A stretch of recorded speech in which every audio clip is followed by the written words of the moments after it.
Sadistic Penguin Studios presents the At the Show podcast with Tom Yumper Garcia. Okay, you people sit tight, hold the fort, and keep the home fires burning. And if we're not back by dawn, call the president.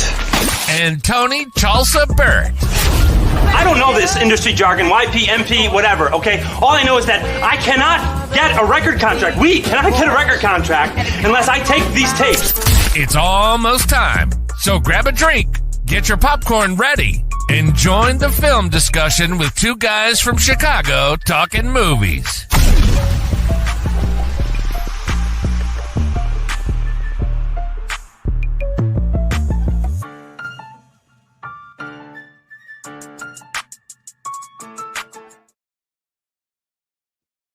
Hello, and welcome to another episode of the At the Show podcast presented to you by Sadistic Penguin Studios.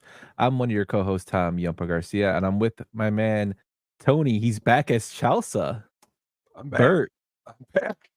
How you doing, my man? I'm doing great. Lots of chips, lots of salsa, lots of movies. Ready to rock. Yes, we saw the famous tweet of you eating the salsa and the chips. And I was like, oh, man, did you overload on it? Oh, I did. It was, honestly, they can never bring too many baskets. One day soon we'll find ourselves and you will see with your own eyes how much corn chips I can really eat in a sitting. It's pretty amazing. Yeah, I'm a big salsa fan too. I know that's where we connect on, but that was pretty hilarious when I saw that. And my wife was like, Tony's eating salsa again. I'm like, oh. It's back. I'm back. So we got an action-packed show for you today. A return of one of our favorite segments is coming back today. Also, we're diving into a film which had its sequel released today. The 1996 film Twister, who, if you haven't heard, has had a sequel released today, Twisters. That's in theaters that you can go watch tonight. So if you haven't watched it and you're tuning in for the original, get ready for a fun-packed show. Just a heads up, if you are watching, it is best to watch on the YouTube channel because we're going to try something a little more visual today with the sound clips in the old school format of that we usually play for our shows. But this will be a deep dive tone like we always do every other week. But let's get into our normal thing and let's go into what we've been watching this week, my man. All right, let's do it. That's a me. And also, what were you just watching? So what were you watching this week, Tone? Ooh, two movies here. First, I'm going to start with Caveman. If you have not seen this movie, I think you should. It stars Ringo Starr. Dennis Quaid is in it. Shelley Long. It's a comedy. It's really funny.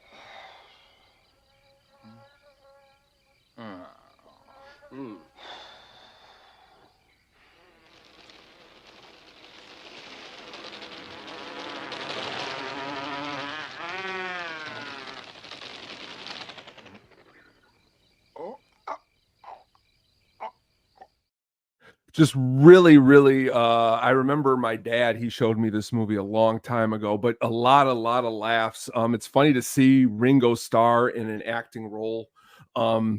If you're looking for something funny and just honestly, there was the movie a couple years ago with Jack Black. It was called Year One. This is a lot better. This came out in 1981. This is actually, it's his wife in the movie with him too, Barbara Bach.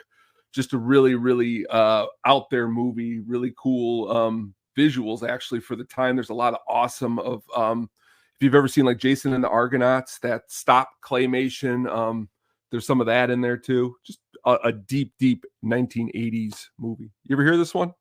I've heard of it. I've never seen it, but you sold me with the Jason and the Argonauts. I'm a huge sucker for the old claymation films like was Clash of the Titans. I love the original Clash of the Titans. Jason and the Argonauts was a film that I always watched, and it was on like old school TNT at night. Like one of my favorite films. My dad was the one who pointed this out to me, but like the head bad caveman in it is an ex-football player. His name is John Matusik, who was his name was Twos. He played in the NFL like in the 80s. I think he died of like a drug overdose or stare. I'm not too familiar with how he passed away, but sadly he passed away at 38. But he's in this movie. Shelley Long though just does a really great job. it's again another one of those movies that I like seeing, like someone like Ringo Starr, and dialogue in the movie, not a lot. It's a lot of like grunts, like they Mhm. don't talk. It's not like Year One where they're talking and stuff like that. So definitely worth checking out would be that. The other movie that I decided to watch, which I've watched quite a lot, is 1983's Risky Business. And the real reason I watch it, and my wife rolled her eyes earlier, is I say every time I am not feeling the best, I watch this scene right here. It makes me feel better.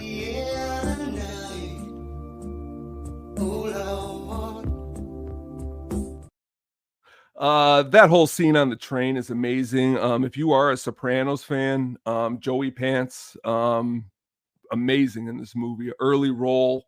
A lot of the cool characters, like Booger from Revenge of the Nerds, is one of his friends. Belky, great, is one of his friends. Just, I enjoy this movie a lot. Rebecca De Mornay, I like her quite a lot in this movie. Just a really great movie. I'm sure you've seen Risky Business. Yes, yes. Booger. Yeah, he'll always be known as Booger. Like nobody's ever gonna Curtis know him as. Armstrong, though. Yeah. At school recently, we watched this movie called Aquila and the Bee. You ever see that movie? Mhm. He plays the principal in that movie. It's like a really clean cut principal. I like Curtis Armstrong. He's awesome, and it's another cool role. It's a good 80s movie. It reminds me a lot of those teen movies from the 90s, but the 80s version. Um, I like there's a cool I also like Richard Mazur's in it from The Thing. Mhm. There's some good soundtracks, amazing, of course, Talking Heads, Bob Seger. Just I just think it's awesome. The ending is really cool. I enjoy this Bob movie. Seger. Bob Seger, Silver Bullet Um, Man. my friend that's probably watching right now is a huge fan of Bob Seger. Uh, but just to go back a little bit on the caveman, you said John Matuzek. He's actually Sloth in the Goonies. Oh, Yeah, that's who plays Sloth. really? See, look Yeah. at that. Yeah, so when you said him, like, oh, I know John Matuzek.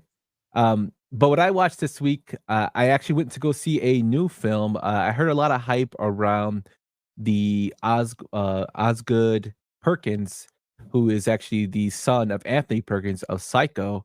Yeah, he makes movies and he's also an actor. He just released a new film that is picking up a lot of steam called Long Legs. It's a film based upon it's actually based around a serial killer hunting for a serial killer. You get a lot of Silence of the Lambs, a lot of Seven, like influences in the film. Not too many jump scares, which is something I kind of liked. It does kind of center around the theme of Satanism, which is kind of, I guess, a big thing for 2024. Night with the Devil was another film that was like that. Um, this is another kind of like Satanist kind of in the storyline. But I enjoyed it. I had sleep on it a little bit to think about it, but I really liked what they were trying to do. It's something different. You have Nicolas Cage in it as the main protagonist, as Long Legs, and all the Nicolas Cage mannerisms that he gets made fun of, he does in this film, but he makes him creepy, if that makes sense.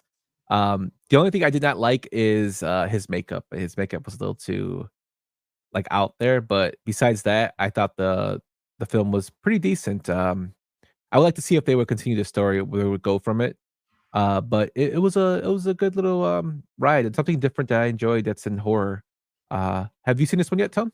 11:45 tomorrow. I got my tickets. I am excited as all could be to see what that will be. So it's going to be honestly, all I hear and read are good things. These are my type of movies. I mean, like Seven is one of my favorite movies.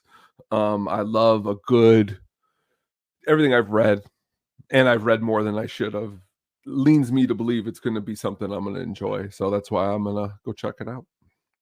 Yep. Let me know what you think tomorrow. Even if you don't like it, I'd like to know your opinion on it. Definitely. And then the second movie I watched is a go-to for just to have around the background noise is The King of New York.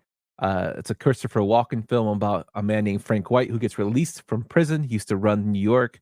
He basically starts taking it over again with Lawrence Fishburne as his henchman.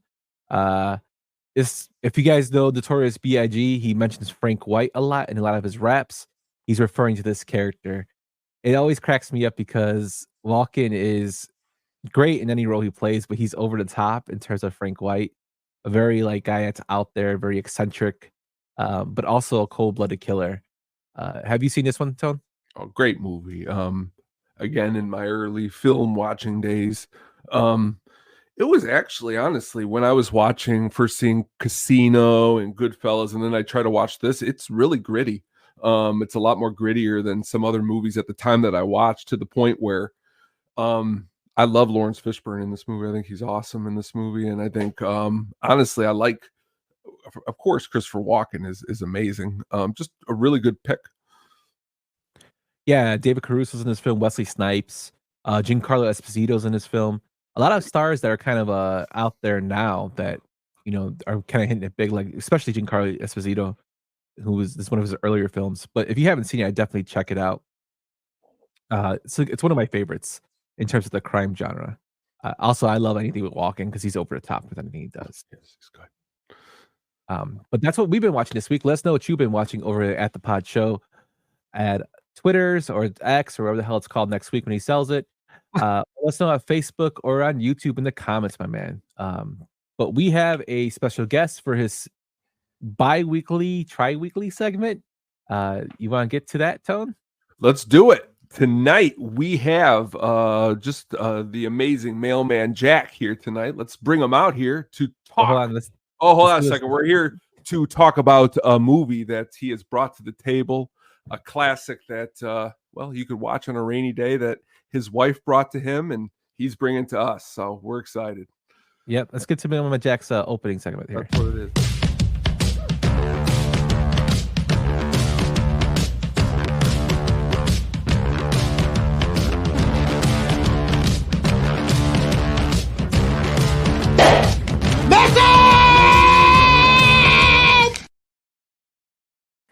I get so excited when Mailman Jack's coming on. It's like, where is he? Come on. Where is he? Hey, guys. Where's he at? It's like when you go Jack? over to your cousin's house and you just want to run to their room and start playing as soon as they get there. Let's go. Spin records. Get this. Get pizza. Come on. Oh, well, it is Friday, Yes. Tell him, Jack, what you told me. If you don't get pizza on a Friday, it's you're breaking the law, I think. If you live around Chicago, I do think it's a law. I think so. Got to pick it up too, because we didn't get no pizza delivered when we were kids.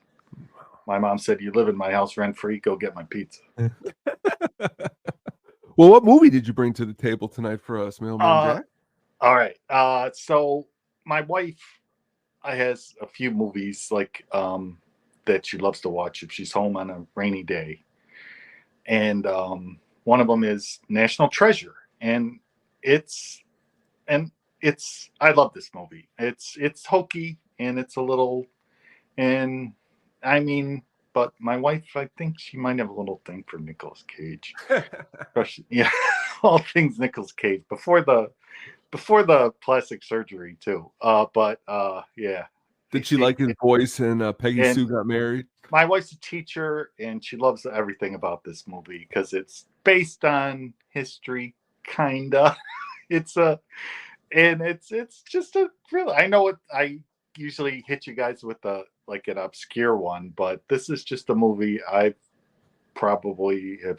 Well, I just watched it tonight before I came on. It goes really well with Twister. It's a good double feature. If you're watching them back to back.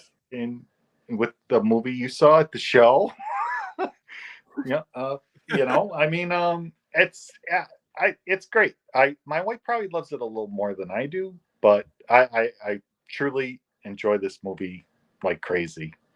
And it's one of her favorite rainy day movies. And I love my wife like crazy, so we both love it like crazy. So great. It's a rainy day movie, and it's really good. And it's got a cast that is incredible. John Voight, Diane Kruger, Harvey Keitel's in the film. It's directed by John Turteltaub, who also did Cool Runnings, While You Were Sleeping, the John Travolta phenomenon film, and it made $347 million on a $100 million budget. So it was a profitable movie. You said your wife loves Nicolas Cage. Tell her to go see Longlegs with you, Jack. And then... I will. She's not crazy about like horror movies, but she Oh yeah, I don't know. she might go see that one because Nick's in it, But Oh, he's if it in it, was right? Peggy Sue Got Married, Nick, we'd run to that show. I could do his voice here. Give me a couple of seconds. He used to do a great rendition here. My buddy, I always remember, just real quick, hey, my buddy just bringing that movie up and Yumper, I'm gonna go to a 2-year-old's birthday party later. Oh yeah. Nice, Modelo. Nice Modelo. Salud. Anyway, yeah, I think my wife might get a little mad that I might nitpick at certain things in the movie that I find amusing, but it just adds to the whole charm of the movie. And then who's that picture on the Phillies? It's like Yeah. Drum, is it? Yeah. But everything about this movie is just so, and it's kind of, his dad is John Voight. That, after they steal I'm not going to give any spoilers out, but like after It's 20 they years old, Jack, steal that historical document and they show up on Joe Buck's porch and he's like, "Did you get her?" And who's the girl from Inglourious Bastards? What's Diane Kruger. Right. Diane Kruger. I mean, the cast is incredible.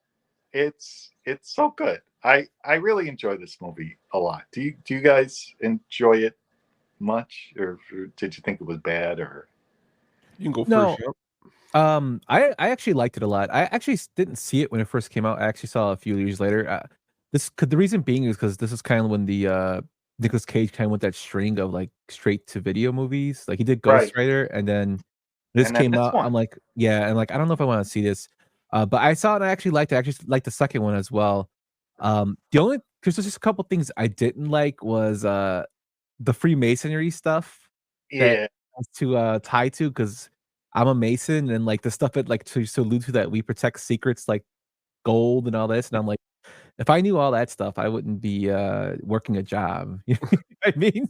Like I would be a millionaire somewhere. But I understand what Hollywood was doing. But I liked it. It reminds me a lot of Uncharted, like the video game Uncharted, if you ever played that. Or I know exactly. Horrible movie, great game. I'm gonna pull up an old guy reference on this to you with this movie too. Maybe do you guys ever watch that old the old Batman with Adam West? Oh yeah. So like in the movie when they're deciphering these riddles, there's got to be something with the Riddler and Adam West going on when he's like, oh, and the Iron Pen, Meredith, Robin, the Iron Pen, I thought you were gonna say Romancing the Stone. That's what you said. Old reference. I went to a TV show from the 60s. It's a great film too, Romancing the Stone. Michael Douglas, man. Right.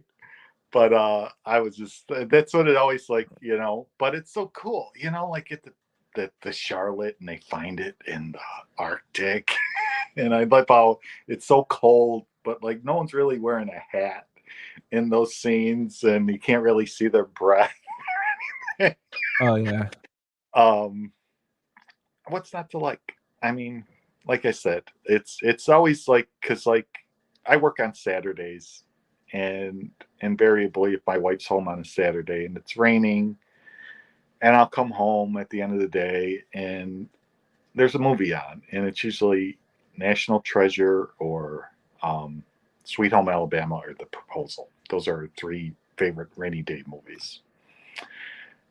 But we wanted to talk about National Treasure. Last night I came home from dinner and I sat down and it was on USA. And I honestly, I thought I saw it back when it came out, and honestly, it wasn't something that I enjoyed, but I think I was a lot more serious of a film watcher back then. Like now I'm just like, throw anything at me, we'll have a good time. And last night I was watching it and I'm like, John Voight, Harvey Keitel. Katie was like, is that the guy from The Hangover who gets lost? Justin Bartha? I'm like, yes, that's him. And then I turned my back, and then next thing you know, part 2 started playing, and then we started watching part 2. Alan Mirren came out. It got out of control, but a good fun time, like you said. It's a good. I love Romancing the Stone. I love treasure hunting movies. I love anything that's. I mean, Nicolas Cage. I know, right? He didn't really go over the top on it. He played it pretty straight, and it was real. You forget how adorable Nicolas Cage is, when they make it, and when they're underneath the church where the treasure is and going, and he's got the torch and he grabs the girl and kisses her right as they're leading them to the catacombs of their death, probably, or whatever. I gotta kiss this girl with this 200-year-old torch that worked perfectly when they took a lighter to it. Sean Bean's great in the movie with his long hair. He does a good job. He does. There's so much going on in this movie. Yeah, there is.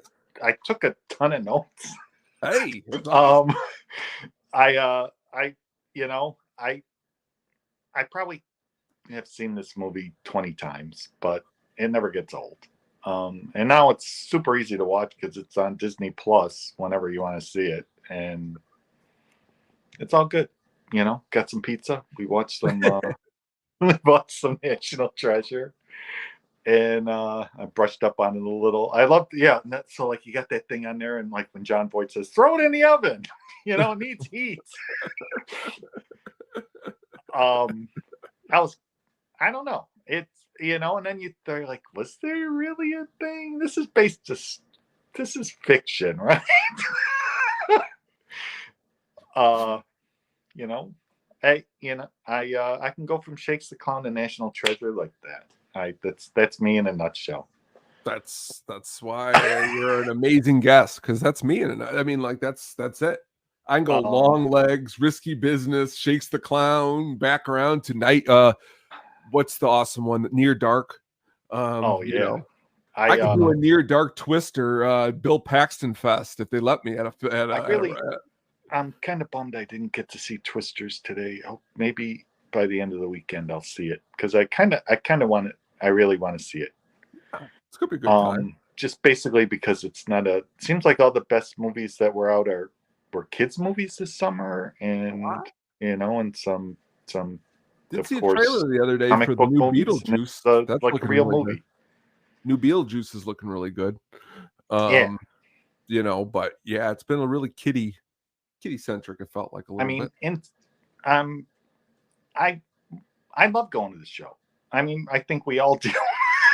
But but sometimes you just want to see like a movie, like you went and saw Long Legs, and sometimes you just don't want to see Captain America, or you just want to see just a acting movie.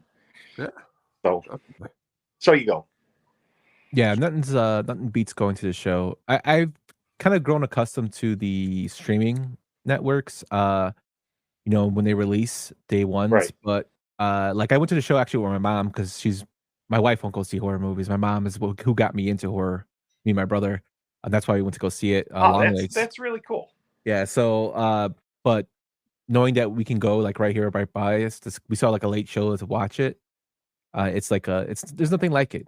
Even the film that we're going to talk about tonight, the original Twister, it had like, I just remember seeing that in theater. The experience of seeing it then, was just crazy. But yeah, nothing beats seeing a movie at the show. It's just an experience. I know. You sneak in some cheaper candy that you bought at CVS on the way there, and I love going to this. I wax poetically about. It was cool, like when we were on lockdown and stuff, and we were able to stream movies that were just coming out. But I like going to. I love going to a movie that's pretty much empty, like during the day, and it's maybe just you and whoever you're with, and maybe two other people in there. I love that. I'll always remember me and my dad going to see like Predator 2. It was 1990. I was like 8 or 9 years old, too young to be seeing this movie, but he took me to Washington Square Mall. It was like right outside Homewood over there in Illinois. And beer bottles were rolling down the floor. People are laughing, having a great day. But my dad looked like he was at Woodstock. That's how much fun he was having. because the reality is when you go to these movies, you are supposed to, the crowd, on a big movie time. like, you're supposed to be like on a ride together, and sometimes that's fun, get out of the Big house. time. When I was on that the drafty pod with Mr. Hand, and we were reminiscing about Ford City theaters. Those were the best. It was the best. Yeah, another theater I went to as a kid, Ford City. Oh, John's now Garage. is it the new one, or did you go to the older one? I went to the one that's on Cicero, so I'm guessing it's a newer one than you guys. It was like a multiplex, right? Yeah. All right, yeah, because the original one was, I mean, it's still at a few, but it was a little creepier. But it was they had a bowling alley. It was right next door. It was a great weekend. You had a couple movies. You went bowling.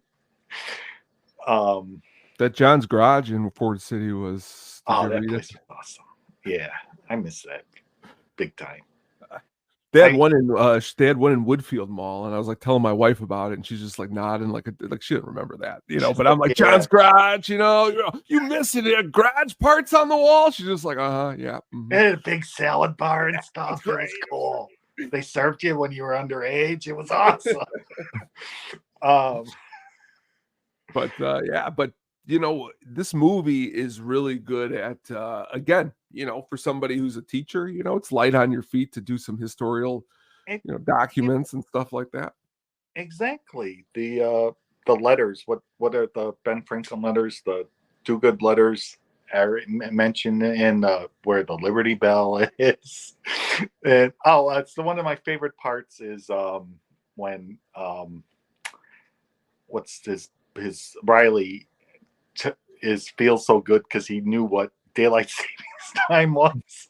Like they're doing their Batman riddle solving, and he's like, "You don't know this, do you? This is how you guys feel all the time."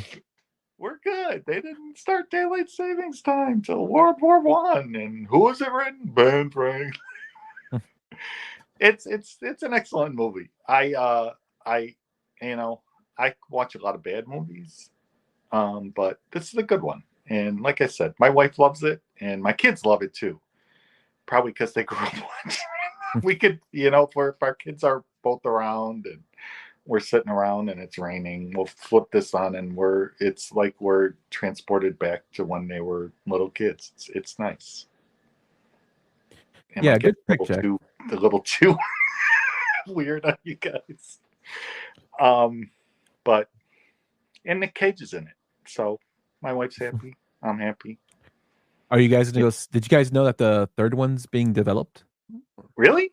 No. Yeah. There's rumors that the third one is being developed. I think Nick Cage has said he would sign on for it. It's kind of in, I think, what they call like development hell. But really, it's saying that he might, he would come out and do it again. So we'll see. Would probably has to be if he could be a zombie in it too, or something like that. Just so we have some weird teeth. He might be. He might sing in it too. I love Nick Cage. How about like at the Oscars when they were doing that thing where they were introducing the best actors, and he did, what's his name? The guy that was the baseball commissioner's son, Paul Giamatti. Yeah, and he was talking about how he had a contact lens in his eye that made him blind because his character was, and he was like, "Now who would do that?" He goes, "Well, of course I would do it." It was so cool. It was so him, the way he said it, and then Paul Giamatti's like, "Yeah."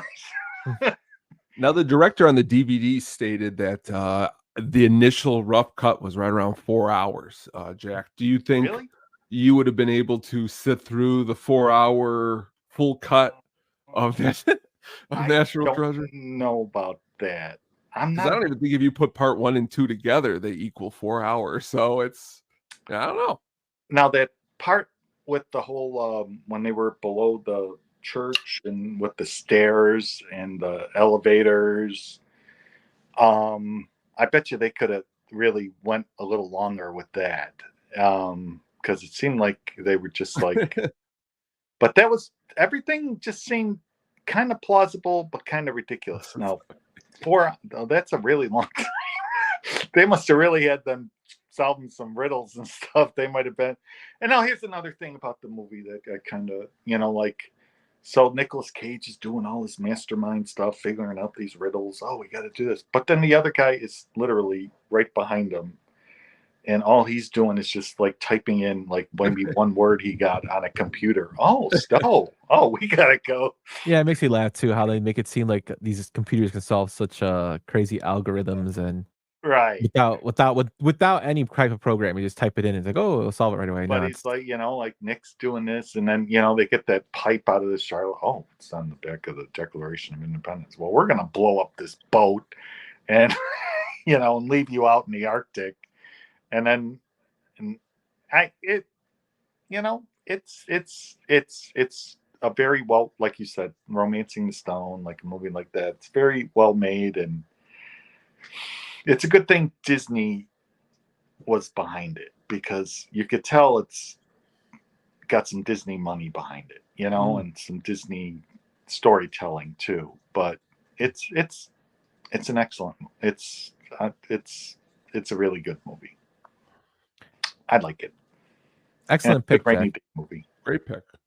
It was really good to revisit this one, because honestly, if I didn't revisit for this, I might still have that negative opinion that I have. Last night, though, I literally had a great time watching it. So thank you. And they get their clothes from Urban Outfitters and stuff, which is a store I like. So I got some Urban Outfitters clothes. So it's good. They sell records at Urban Outfitters too.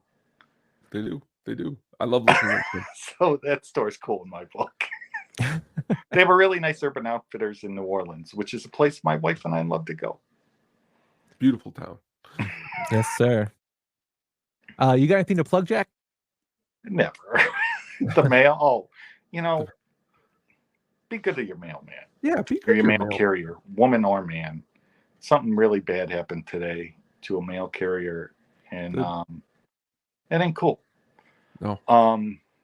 We all started like everyone like I deliver mail in Chicago, and we all started in not the greatest neighborhoods and stuff, but like back when I started, it was always like just do your thing, and people left you alone.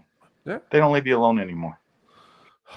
I don't mean to sound like the get off my lawn guy, but no, it's scary. We all got this. We carry around these things, and this notice came out today, and it's like, holy crap! I know. It's not cool. Not at all. All right, sorry to get out of my soap. No, not at all. No. I saw that on the news. Very important. Because and it's kind of it's a lot of my in-laws don't live in Chicago. And they know where I work, and they don't kind of get it, but they know I work, and then and everyone's like, Jack, so you okay? And I'm like, no, yeah, I'm fine. I'm like, let's, send out some good vibes to that woman over in Oakland, Pullman. That's horrible. Sorry. No. That's fine, Jack. You can't. It's not fair that you can't just go do something that needs to be done every single day and just do it. You know what I mean? And not be messed with. That shouldn't happen. When I first started, I worked in on the West Side and in Cicero and in some not the greatest areas. Nothing really happened, and I transferred out to where I work is right in the neighborhood I live in now, and it's just like I said, it's when the older guys would say, just do your job, get it done. No bug you. People don't mess with it. But now stuff like that don't happen. They mess with the mailman, and I all right, I'm done. Sorry. You're all good, Jack. Don't mess with your mailman, or Jack's gonna stick his foot up your ass. ass. Yeah, right? Oh. We're just trying to get done and take a 3-hour break. Just leave us alone. Yeah, that's it. Yeah. But thanks again for coming down, Mailman Jack. We love when you come on. We'll have you on again shortly to tell me we talk some other of your stash or your special delivery All right. stash. I already got something in mind for the next one. I we're think I pumped. told you both of you probably. I text you guys way too much. Thanks for No, you listening. don't. No. I it actually cheers up my day. Like I said, just the cool interactions are great, man. Thank you. Just the Yeah. the Fleetwood Mac rabbit holes that we go down. Oh yeah. All right. Thanks, Jack. Thanks a lot. Have a good one. Take it easy, my man. And stay tuned. All right. See you. Bye. The one and only Mailman Jack, the best calves on Facebook, Twitter, and probably his own OnlyFans. One of my favorite guests. Also one of my favorite people to talk to. Jack's like a sweetheart. So be sure to check him out on Mailman Jack on Twitter. He can share any of his obscure music with you. Very knowledgeable about music. Great guy to talk about records with. I know Tony, me and you go back and forth with him a lot in text. Jack's a great guy. Great person to meet and know. But Tone, that was National Treasure, my friend. We're going to go into our meat and potatoes of the show, our main event, as they say, and we're going to start talking about the 1996 film Twister, my guy. Let's do it. So before we even get into the development, the breakdown, the fan theories and whatnot, when did you first see the movie? In the movie theaters, the year it came out, 1996. It was, again, you're talking about from probably 90, I mean, till I could remember 93, 94, 95, 96, 97. I mean, summer movies are everything. And this one was a huge one. And honestly, I can smell the popcorn still to this day. Where I saw it was really cool because they had a little mini Taco Bell inside. And you know me and my tacos and chips and salsa. It was so cool to be eating tacos and be watching a movie. But again, great experience, man. Just again, we like all different kinds of movies here. This is a great visual movie that has some really good actors in it. I mean, you're talking to somebody who's Bill Paxton's one of my favorites. I mean, he's great in so many things. So of course I'm going to like him in this. Yeah, so the first time I seen it, I did not see it in the actual theater when it was released. I actually saw it a year later when it was at a drive-in. Twister was played a double feature with Needful Things. And it was, I saw it with my mom, my dad, and my brother in a drive-in theater, which was kind of cool. And you know, you see the scene in the film with the drive-in, which I thought was always hilarious. But yeah, cool. I remember seeing it then, and then it was like the Jack says, "Hey, I'm in the chat." Then you know the sound in driving, you had, you know, it was just enormous. It was loud of hearing everything with it. That always stuck with me. That you know, the sound of it. Rewatching it, I know we'll go through rewatching it, but there's a lot of things I saw that I'm like, oh wow, it was not the same. Well, I mean, again, it's when you saw it that first time. I mean, for myself speaking, you know, in 1996, I'm 14. You know, you're right around 10, 11. You know, we're it's a different time. You know, now this isn't. It's different, but we're gonna get to that. Yeah, we're gonna get to it. But let's just go straight in, my man, to the development of the film. Let's do it.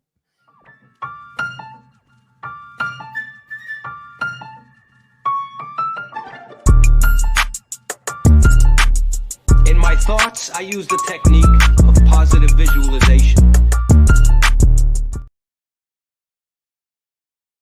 My wife says, hi, watched it, lived it, always running home to bungalow from a pool around the corner. As a kid, when they hang out into the pipe and they get sucked into the tornado is my favorite. Great part. Yeah. My father-in-law will tell you a story about a tornado if you ever meet him. I would love to hear it. That would be cool. The one that hit Oak Lawn many years ago, he ran away from it. Now, before we get even started here, if we didn't have Mailman Jack on here and this was the poster we were going to use as our poster, I was going to say you can just make me Helen Hunt, but you went the more bigger route, so that was fine. I was just telling you, I was getting ready to text you that. If you need to make me Helen Hunt, don't be worried, it's okay. No, I was going to find something that was. I know. Yeah, I was maybe going to put your head in the tornado or my head in the tornado. That would have been funny. Like kind of like Wizard of Oz style. That would have been good. But the concept of Twister and initial pitch actually came from a writer named Jerry Hilton. He actually pitched it to Amblin Entertainment, who bought it to brought the film script to Michael Crichton and his wife Anne Marie Martin to develop it to a screenplay. They were paid $2 million for that, and instead of a traditional pitch, they used an industrial light and magic show basically to create like a proof of concept clip demonstrating like visual effects, and I even had a CGI sequence in it of like a truck being driving towards a tornado and the effects it would have had. And he was actually inspired by the PBS documentary about storm chasers and the classic film His Girl Friday. So when I was doing research for this, it's kind of crazy that his story pretty much got picked up right away, but the fact that he sold it with special effects and CGI is something that's really interesting. It's something that we haven't heard before when we did a deep dive. No. And you gotta remember, this is like mid '90s, so as we go through the film, CGI was just still something new. It was practical effects was probably king still. Computers were starting to come into their own. I mean, but they are still kind of outdated than what we have now. And CGI was, like the next big thing. And he sold it something early there, which I thought was pretty crazy. The studio that bought it was, you know, Steven Spielberg's Amblin Entertainment, and they gave it some financial backing. Spielberg loved the film. They also had some backing from Warner Brothers and Universal Pictures. Warner Brothers handled North American distribution, and Universal's United International Pictures handled the international distribution. Both Josh Whedon, who you might know from Buffy the Vampire Slayer, and Steven Zalilian were also brought in as script doctors with a fee of $100,000 a week to get the script up and running. Unfortunately for Twister, it actually went through the industry for years, having been a sought after project, but just could really never get the funding nailed down. Even though they had the backing, they could never get who they're going to have direct it. From very early in the development, Spielberg wants to direct it, but then he decided not to do it. Robert Zemeckis was even mentioned to direct it. Tim Burton, also John Carpenter, James Cameron, and even John Badham were actually considered to direct it, and they were approached at various times, and either they turned it down or they were thought about but never really offered it. Spielberg actually served as the executive producer for the film, and he went to find another director by the name of John de Bont, if I'm saying that correctly, Han de Bont, or is it Jan de Bont, who directed one of Tony's favorite films, Speed, and he was loved by it. Spielberg loved that film, and he reached out to de Bont, who had recently left another horrible film in Godzilla, 1998's version, due to creative differences. And seeing this film, I wonder how Bont would have done in Godzilla. And basically, Spielberg described Twister as a grim fairy tale with the monster emerging from dark clouds, and Bont was sold. And that's how we got our director. So, but looking at that list of James Cameron, Robert Zemeckis, Tim Burton, John Carpenter, like, how would you have thought the film? Well, how do you think the film would have came out if you had one of them directing? I mean, when you talk about it and you think about it, Twister's just like Speed, but with a tornado almost. Whereas those directors, are they going to bring a whole different feel to this, or would it be like a different? I don't know. I'd be curious. Honestly, well, most times I usually say to you, no, I like the way it is. I'd be curious to see what like Tim Burton's vision of Twister would have looked like. Something like that. Something like really, really dark. Yeah. Burton's known for having really, really obscure like creatures or something in it. Yeah. Something. I would like to see James Cameron's view of it as well. That would have been good too. He's very, very practical effect everything. Although he does use CGI for his stuff, but he does like a lot of camera work that's like revolutionary. That's why he's done the Titanic, and then he did Avatar. He waited 20 years so the camera lenses could be more developed for underwater viewing and whatnot. Like, I would like to see how he would have done it, because he's like all up there with the science and the artistry of filmmaking. It would have been kind of cool to see how he would have done it. Definitely. But now that we have our director, we have our funding, and now we gotta get to our favorite thing, the casting. For the role of Joe Harding, which eventually went to Helen Hunt, Laura Dern was actually first considered for the role. The studio wanted a well-known actress to do the role, and John DeBont did not want a well-known actor because he didn't want to work with famous actors. He thought they were demanding and had diva behavior, and he wanted to go with lesser-known actors to not draw away from the attention of the tornadoes, which I thought was hilarious. I read this. Uh, he said that the hardest actor to cast was Helen Hunt. The Bond really wanted her to play the lead role because he loved her strong persona and ability to boss people around, which reminded him of a whirlwind. However, the studio was puzzled over his choice since Hunt was only known for doing TV sitcoms at the time, Men About You. So they pressured him into holding additional auditions.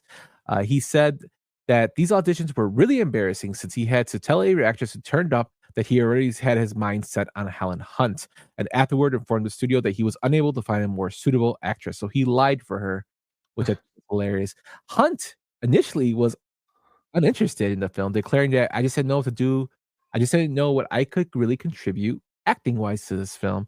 But she changed her mind after having lunch with the director and Spielberg at Amblin's offices. So it took Spielberg to get her a little, and pushing in the way of doing this film. And DeBont finally got his actress of choice. It's kind of crazy that Helen Hunt, a two-time Oscar winner, was kind of like looked at as a nobody. Even she was doing a hit comedy like Mad About You was big back in the 90s, It's true. which I thought was pretty crazy. Also, as a young Joe, we have another actress that might be known for Spy Kids is Alexa Vega, plays the young Joe in the film. So she's from Spy Kids, the girl. For the role of Bill Harding, which eventually went to Bill Paxton, it was originally considered for Tom Hanks. You got to remember, Steven Spielberg is attached to this movie, so Tom Hanks is going to come up. Hanks read lines with the cast and even chose the character's wardrobe, which stayed in the final film, but dropped out of pre-production and said it wasn't what I was trying to do with my career at the time. It called for an erratic man with a southern flair. That wasn't me. While on the set for Apollo 13, Hanks felt co-star Bill Paxton was perfect for the part in this film and helped Paxton land the role. Other people considered for it were Mel Gibson, Kevin Costner, Dennis Quaid, John Travolta, Richard Gere, and Michael Keaton were also considered for this role, but eventually it went to the late great Bill Paxton.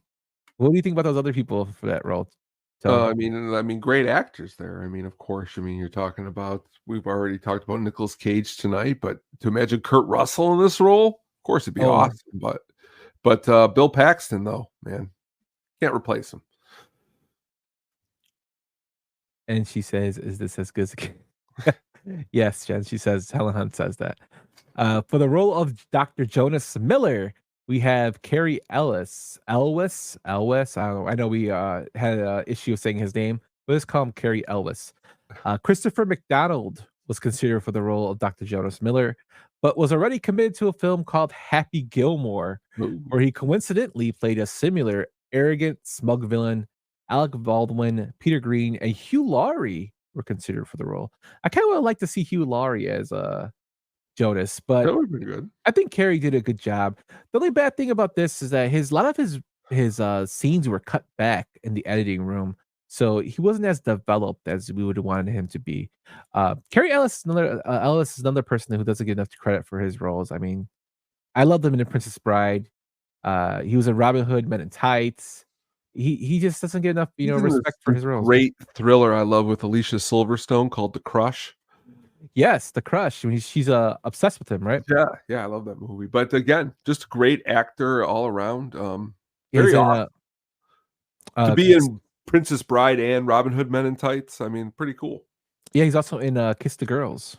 Yes, that's a good movie. I just watched that recently. With Morgan Freeman. Yeah, just another actor that doesn't get enough credit, but what are you gonna do?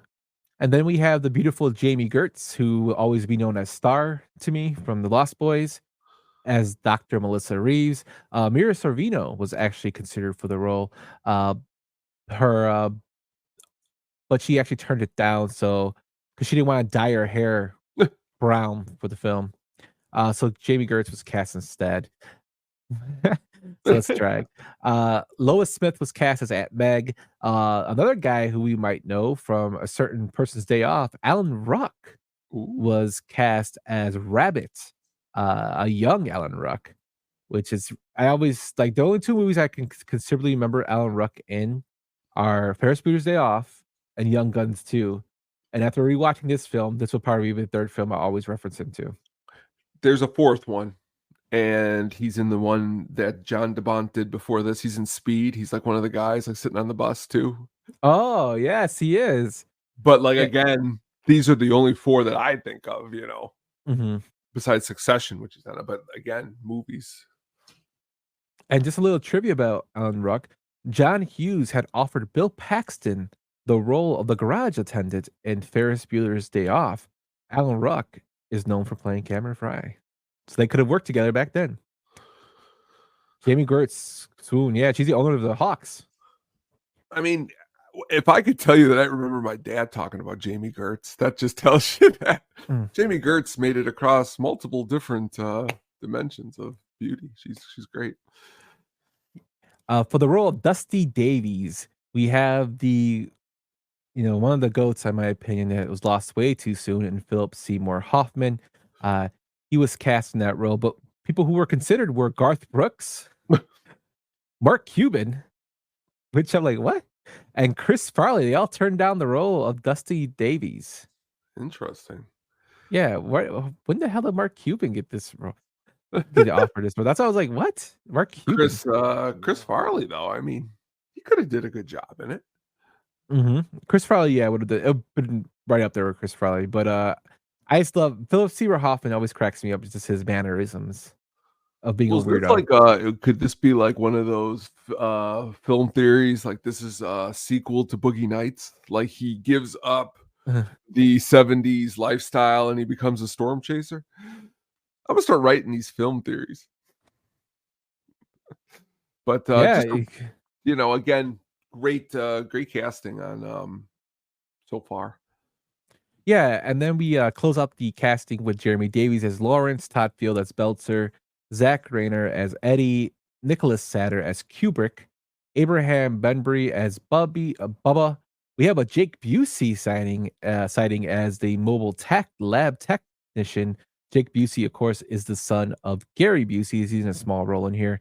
You have Sean Whalen as Sanders, Joey Slotnick as Joey, and Wendell Josepher as Haynes.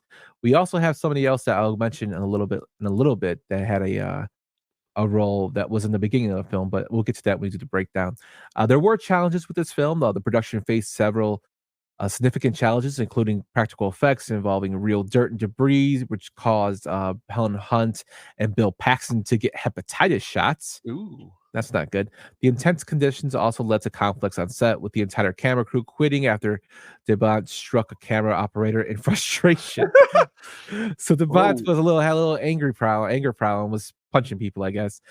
Filming involved practical rain and wind effects, as said, causing real debris to become a health hazard. These conditions add to the physical demands and the risk involving in shooting the film. The production was halted for a week when the camera crew resigned, and a new camera crew had to be brought in to continue filming.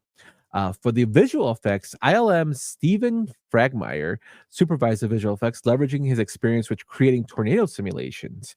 These included innovative CGI work to depict the tornadoes and the destructive power realistically. Again, CGI was newer at this time.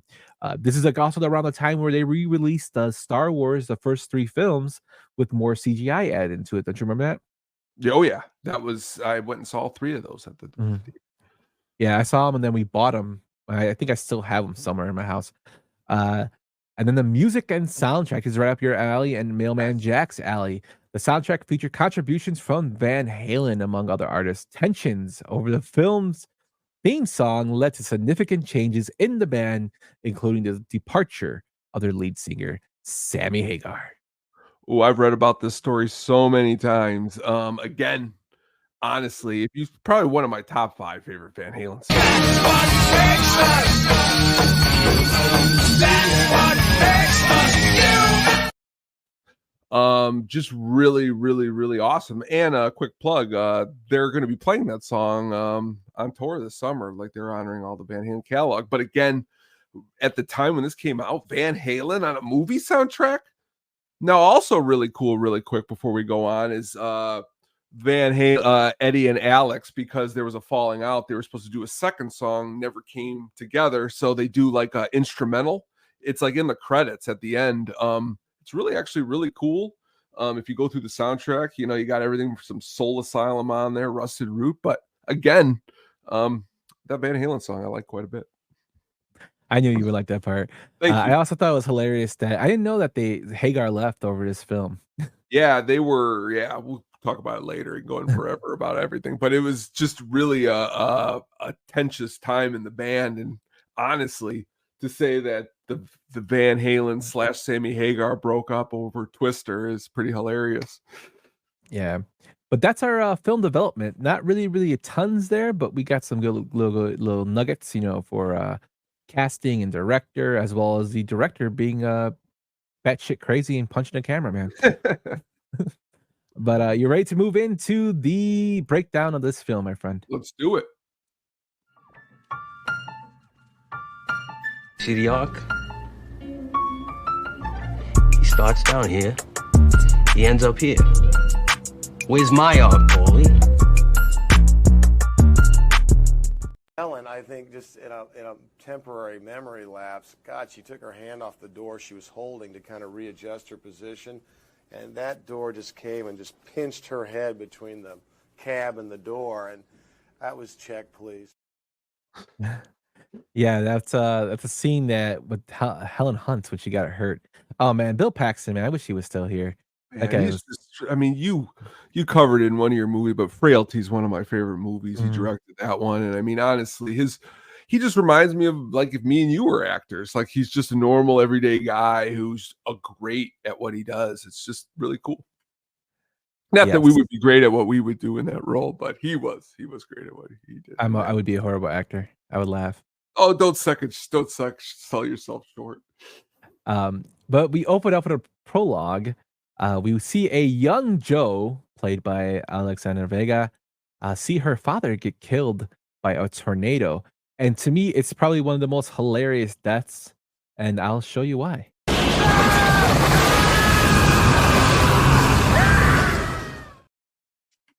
Reason being is because they run down to this little, you know, they see that the tornado's coming, and they run down into their shelter, the little shack. And for some reason, the dad is holding the door, which I do not. Even as a kid, when I saw this, I'm like, why is he continuing to hold on to this door? He should just went in the damn basement. And he holds onto the door as the tornado breaks it off, and he expects these little screws to hold the door. And the tornado breaks it off, and he flies into the air and dies. What did you think of that part, Tone? I mean, again, you got to suspend belief to have some fun. You know what I mean? And we talk about this a lot. Yes, I mean, obviously ridiculous. Oh, definitely. You know, this was a last minute obsessed addition into the script, and it was added by Steven Spielberg because, you know, he thought the idea of killing off the father would be a good thing to show Joe's obsession with tornadoes. If you guys don't know, Steven Spielberg has an issue with his father. He was going through daddy issues, you know, through a lot of his work, until he found out later, you know, he was basically living a lie. But you know, that's one of the things he contributed to the script. I did find it hilarious that rewatching this film, I realized Richard Lineback of Speed is in this film. He plays the dad, and if those who don't know who Richard Lineback is, he's from another horrible movie. Well, not a horrible movie I love, but it's not really that great. Ready to Rumble. He plays Gordy's dad, the sheriff. He was the dad in the film that died, and I'm rewatching it. I started laughing because I'm like, oh my god, I totally forgot this guy was the father in the film. So it was just a ridiculous way for him to fly off, but I understand why they did it. And you know, but it still cracks me up to this day. We cut back to present day. We're seeing, you know, Bill Harding is basically with his fiancee Melissa. They're driving to go meet Joe, who's played by Helen Hunt, to finalize their divorce. Bill and her were married at one time. They never explained what happened until maybe later. They give hints, but they are trying to find her to sign the divorce papers. They find her and her team preparing to chase a tornado with a new invention designed to release sensors into the tornado called Dorothy. And we learned that Bill actually created this. A little trivia about this is Helen Hunt and Bill Paxton had to get hepatitis shots, like I said, due to the dirt and debris flying around because of the practical effects. Also, the high intensity lights they used made them get temporary blindness. So, wow. yeah, pretty crazy stuff there. You know, we also see an introduction into the team, and one of my favorite parts is when we see the introduction of Rabbit. Don't fold the maps. I didn't fold the map. Yeah, well, Kansas is a mess. There's a big crease right through Wichita. Roll the maps. They go roll the maps, which always cracks me up, and Alan Ruck looks so young. We also see the first appearance of Dusty, and he explains what a certain zone of the tornado is. The suck zone. It's the point, basically, at which the twister sucks you up. And that scene right there, supposedly Philip Seymour Hoffman is sitting on a lawn chair, and he lifts his leg up in the air while laughing. His genitals were visible, and they cut it out because his pants were split. They cut it out in the VHS and the DVD versions, but it was leaked to VHS screeners later, which I thought was hilarious. So apparently, Philip Seymour Hoffman's junk is out there in the public. Oh, that's hilarious. You know, we see the present day thing of them going into the place where Joe is, but before that, we do see like kind of like a satellite. They show a satellite and they zoom into like a computer screen, as a transitional point.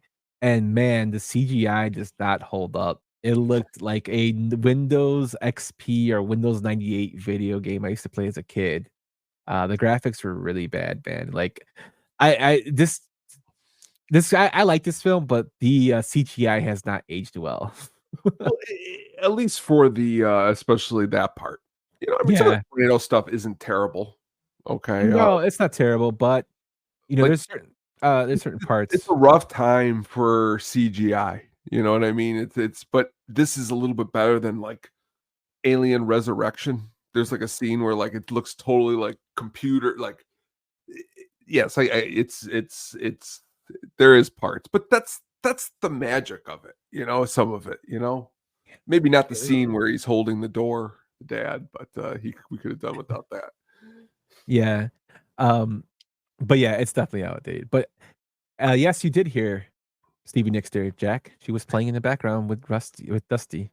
We then cut to the scene where he goes to ask Bill goes to ask for the divorce papers to be signed, and Joe kind of changes the subject, saying they're going to take out Dorothy.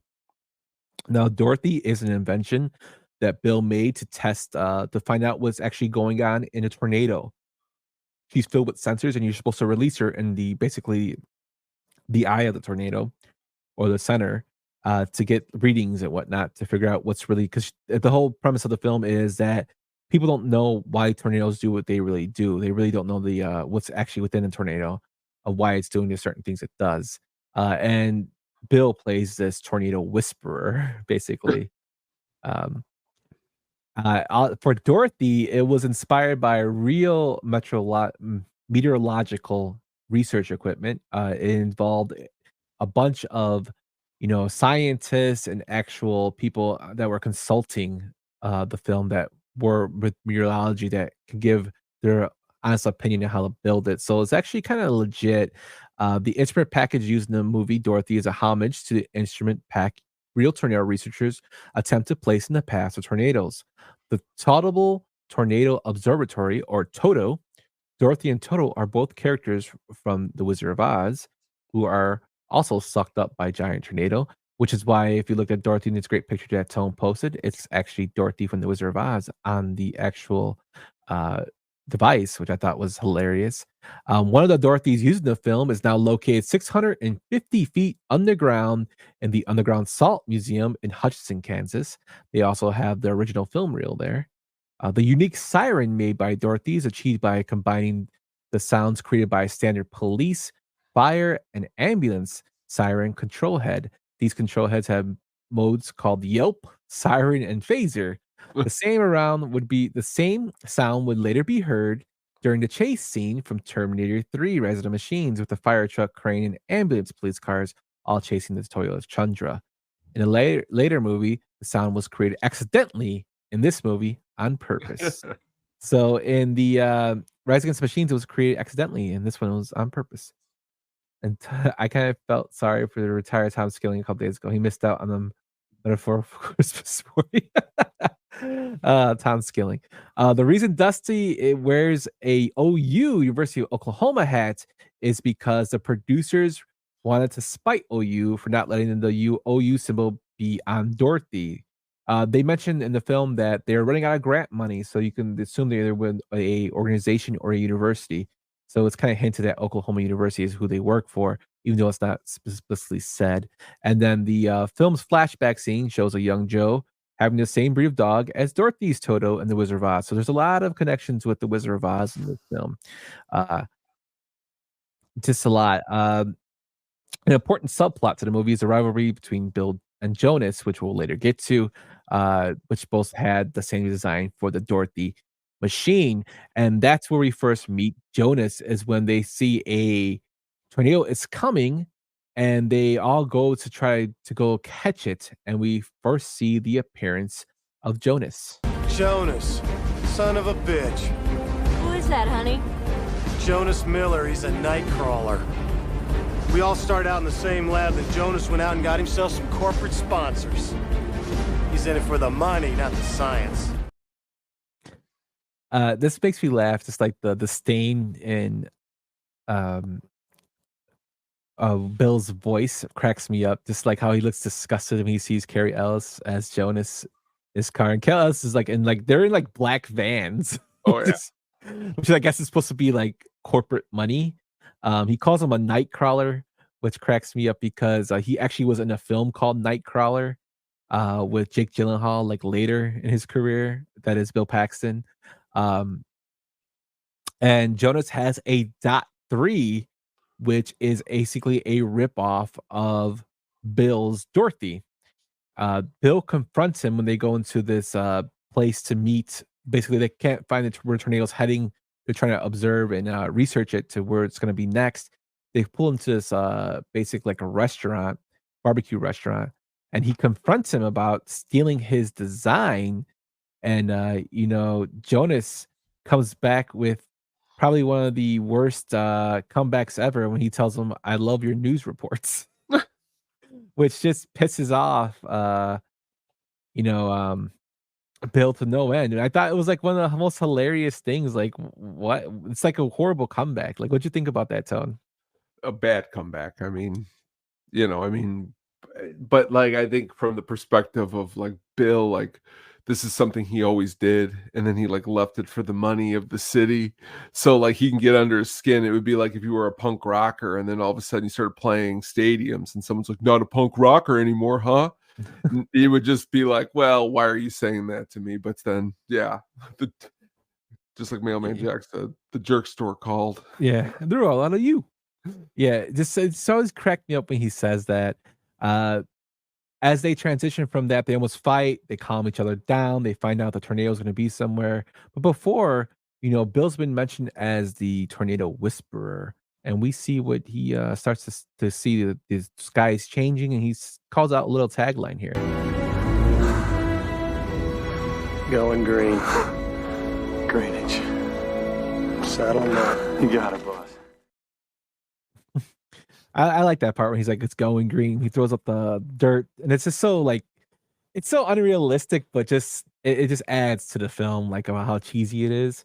But he's like going green, and they're like, okay, and they just jump in their cars and they drive with Joe joining Bill in her car, and they're driving towards the tornado, and they eventually go into like a little dirt road with the tornado eventually coming above them. They can't get Dorothy released. But the tornado is coming above them by a little bridge, and they're screaming like hell. And Joe says some crazy stuff about wanting to see the tornado as a hide for shelter. What are you doing? What are you doing? I want to see it! I want to see it! That part didn't make any sense to me when I rewatched the film. Like, why are you trying to crawl out to see a tornado? Like, what's gonna? Didn't your dad just die as a Well, again, I hate this is me all the time. I can play the devil's advocate. Well, I think it's like she looks at the tornado as like the person who took her father, so she wants to face it. But like the reality is that tornado would grab her and throw her like in a second. Like, you know what I mean? Yeah, and like what it does to her truck, it basically, they're supposed to release Dorothy, which is the scientific thing they have, and it doesn't get released. The tornado picks up her truck, and then she asks the question, "Where's my truck?" Where's my truck?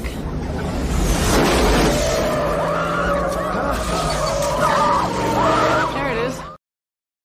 Talk about timing, right? Yeah, the best part is when she's like, "Oh, there it is." There it is. After it almost kills Melissa, who happens to be Bill's new fiance, which I thought was pretty hilarious. One of my favorite parts leading up to this tone is when they have Dusty's playing music through, and I think he has a synthesizer in his mouth, right? When he's driving attached to his van, and he's playing Eric Clapton on the way there, and later on he'll play Deep Purple.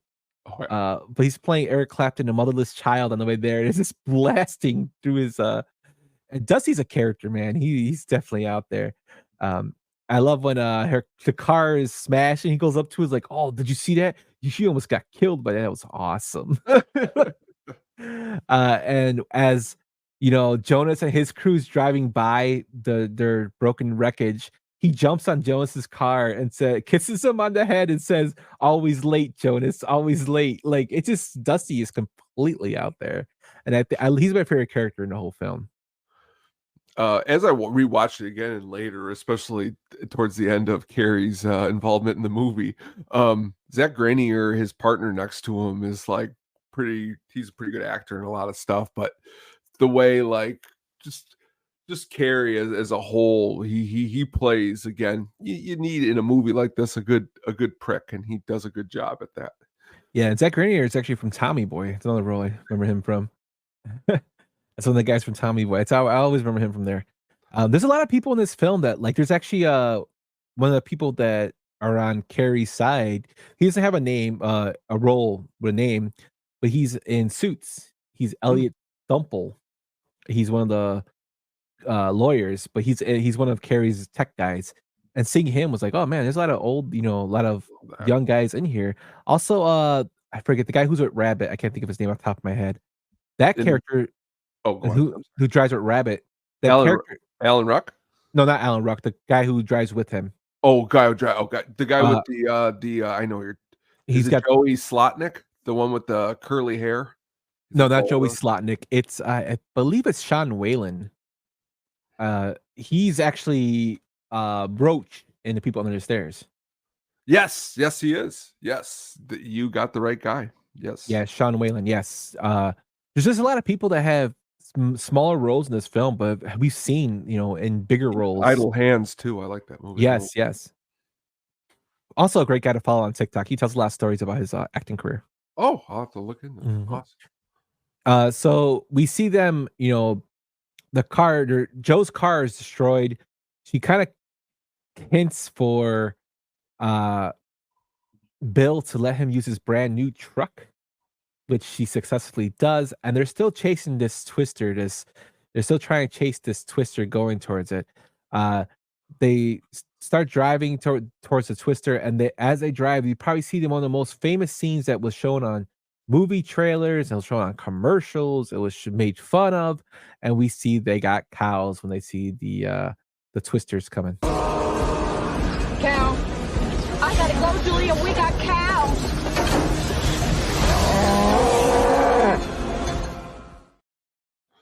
Now, real quick before you go on, I just saw before we went on the air that a lot of movie theaters, people are dressing up as cows to go see Twisters. Mm-hmm. It's pretty ridiculous. It's pretty hilarious. The funny thing is that the CGI cow that is used there was originally the CGI zebra from Jumanji. Oh, So it's interesting. reused, a Robin Williams film. Also, a jet engine from the Boeing 707 was used to generate the wind in some of these scenes. Uh, again, the CGI for this does not look great, but it's iconic. It's one of those, scenes that will always live on in film. It's like one of the first time I saw it was awesome. Even rewatching, even though it didn't look that great, I still was like, "Oh, that's kind of funny." It's still funny. Um, but yeah, we see the cow flying around, then we see them go in between two tornadoes that they call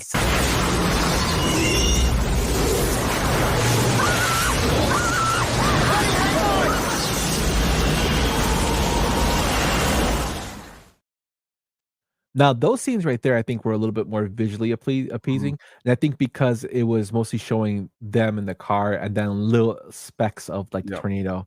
Uh, I do love the fact that after they show the 2 sisters and they get away from him, like, Joe and Bill run out, and they, like, jump around all happy and hug each other, while Melissa's in the car like, "What the hell is going on? These people are crazy as hell." Which, like, I would feel the same way. I mean, being a tornado chaser, you have to have, like, thick skin and be an adrenaline junkie, It's and true. that's obviously what they are, man. It's true. We then cut to them going to Aunt Meg's house. Now, Aunt Meg is Joe's aunt. The team when they cook food in this house, it is awesome. Like they have steak and eggs, and like it makes me hungry for steak. When I watched it, the steak looks phenomenal. We see, that the team stops there for rest at the house, and it was filmed in the real town of Wakita, Oklahoma, with local residents as extras.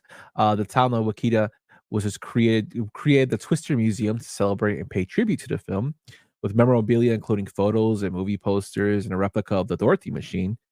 John Day Bont, a vegetarian, has stated that he hated filming this scene because of all the meat and eggs people were eating, which cracked me up. And the kinetic wind powered sculptures in Aunt Meg's garden are made by sculptor Evan Lewis. So that's the things that spin in her garden that kind of give Bill the idea that another twister is coming.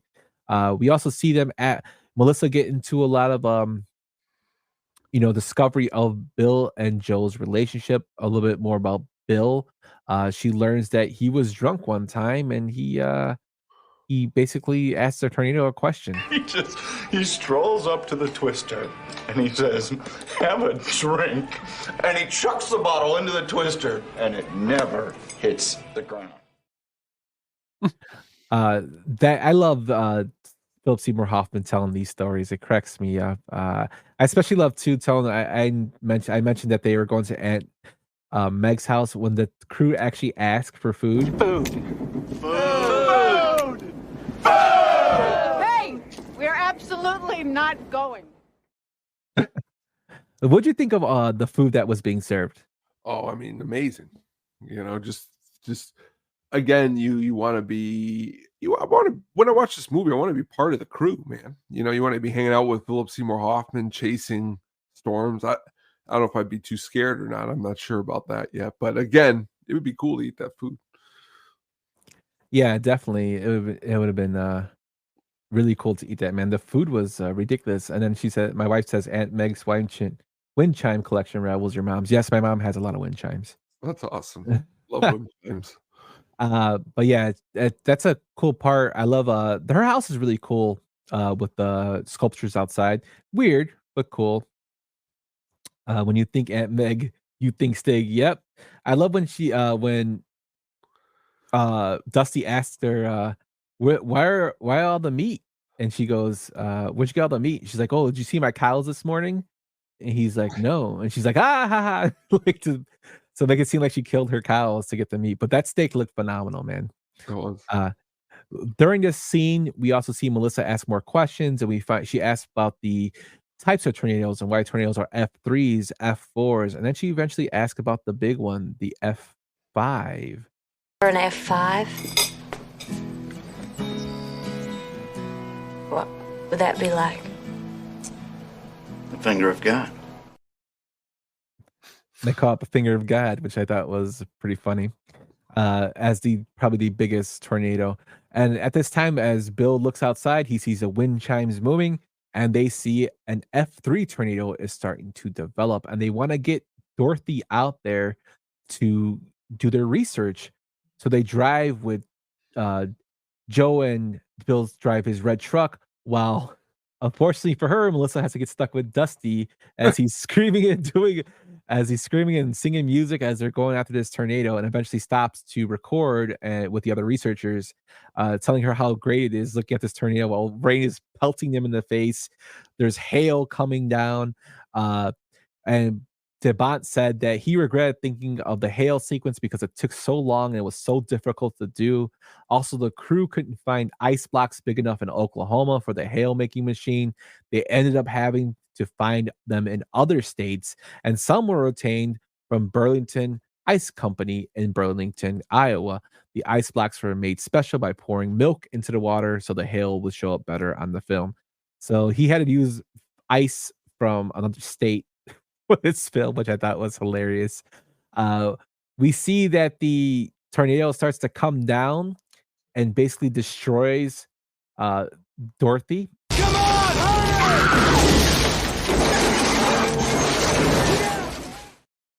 Like having debris fall on the truck, and they actually back up and hit it. We see a better version of the F3, which I thought was just kind of cool.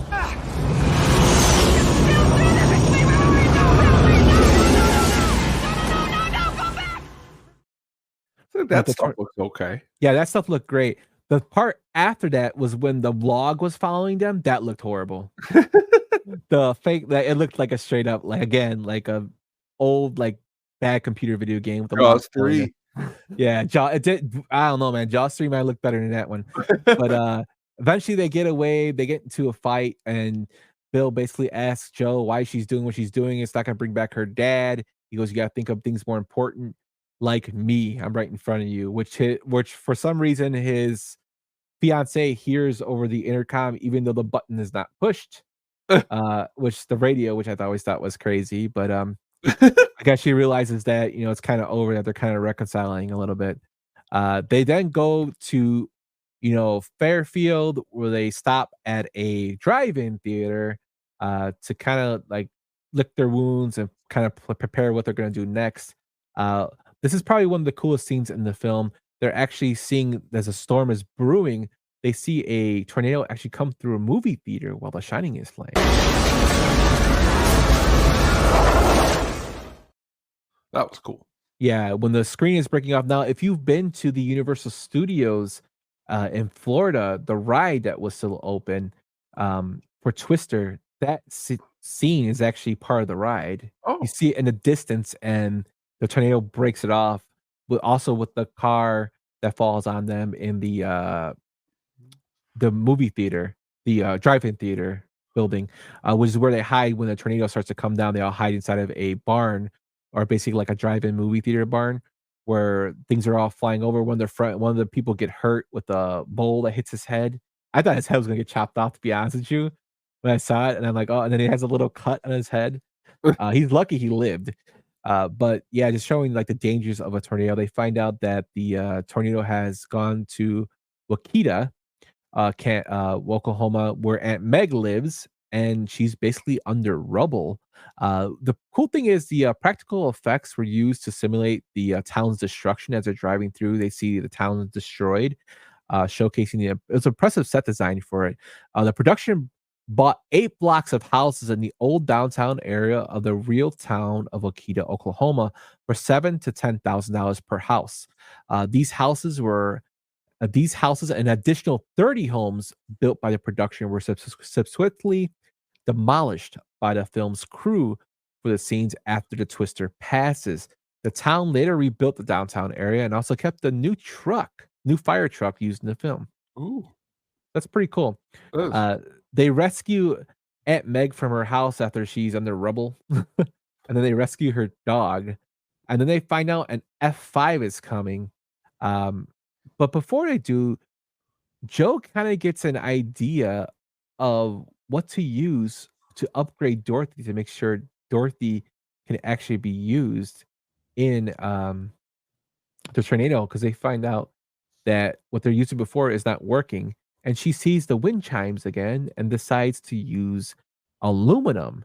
And we see them starting to upgrade the the sensor balls in Dorothy by putting aluminum tied to them and giving them wings. What do you think about that? Cool.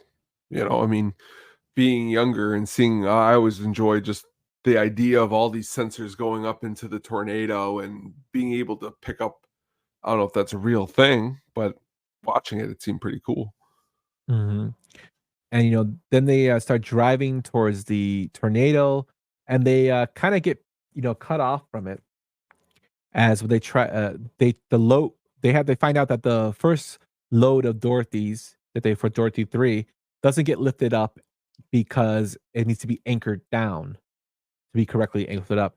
As the tornado passes them, they see Jonas and his crew flying towards it, and they try to tell him, "You need to anchor down. You're dot 3," and he's kind of a wise ass. Is like, "Oh, now you're giving me you're sharing trade secrets." And then Bill tells him on the radio, "You need to get out of there. The tornado's cutting towards you." To which That's the part. yeah, to which he ignores, and then this happens to Jonas and his buddy.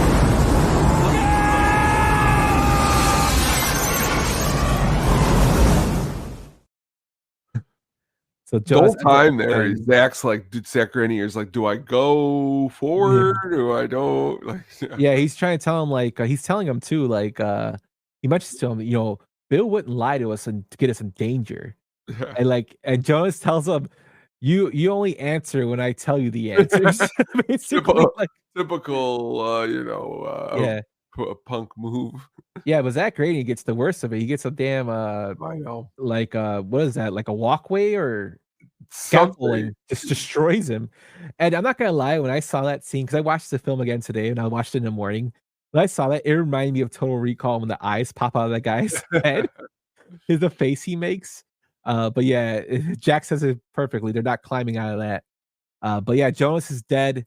We then head to, they finally deploy Dorothy in a cornfield where it's picked up and she's flying, and they show all these numbers for readings that they never explain what they are, but they're getting readings for Dorothy. That's what I mean. Yeah. But the tornado is coming towards them, man. And they go into a house. They go into a house to where the house is getting destroyed. They go around the barn into a barn where that has a bunch of sits in there, and knives for sharecropping and all that stuff. And they're like, who are these people? Is what she says, which always cracked me up. And then they have this great idea to strap themselves to a damn pipe that apparently is 30 feet underground. And this part, Tone, made me laugh when I rewatched it because it's so ridiculous. I'm going to show you the ending of the film.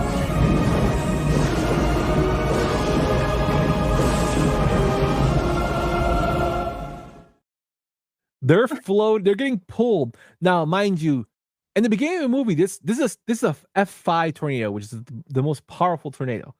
The beginning of the movie pulled her dad off a damn door. It's pulling it previously, it picked up a house that they drove through in their car while chasing it. It picked up a house it picked up a tanker that was full of gasoline that exploded, but it can't pick up pipes that are 30 feet underground. Which I'm like, while they're floating in the air, it just is like, oh my god, that to me, the ending was just ridiculous. I know we're supposed to suspend belief, but Jesus Christ, man. To a pipe, man. To a pipe. I want to know who built that pipe. Was it Super Mario? Or what the hell is going on that pipe there, man? It's classic. The film ends with Joe and Bill surviving and reconciling their love for each other, while the Dusty and all them come up to cheer that they basically achieved their goal of research that was never thoroughly explained to us. You got the readings. Some a little additional trivia about the film. The movie's tagline, "Don't breathe, don't look back," captures its intense and suspenseful nature. The sound of the tornado was created using slowed down recording of a camel's moan. which I thought was hilarious. Filming in Oklahoma was briefly delayed due to the Oklahoma City bombing in 1995. Like we said, Bill Paxton and Helen Hunt got their hepatitis shots due from the practical effects. And the famous cow scene was inspired by actual reports from farmers finding their cows miles away after a tornado. Crazy. So what'd you think of that breakdown, my man? Again, the movie itself is again, it's a great popcorn movie, and pretty much the presentation is just, listen to Bill Paxton when you're going into tornadoes. Don't be like Carrie. What was the line again he said before when he said that? You just said it. Oh, it's like, yeah, you only answer when I give you the answers. I love when a bad guy does something that he's about to die, but he says like just the most confident line ever, like you're gonna do what I say. Yeah, it was so corny, but he got messed up, man. That guy got that scaffold ran through him, and Jonas just blew up in his car. So, and then the best part is like Bill Paxton's like idiot, stupid, and like Joe is like, the way she saw it happen, like her expression was just like, oh, like I don't know, man. But that's Twister, the film breakdown. You want to get into some critical reception and fan theories? Let's do it.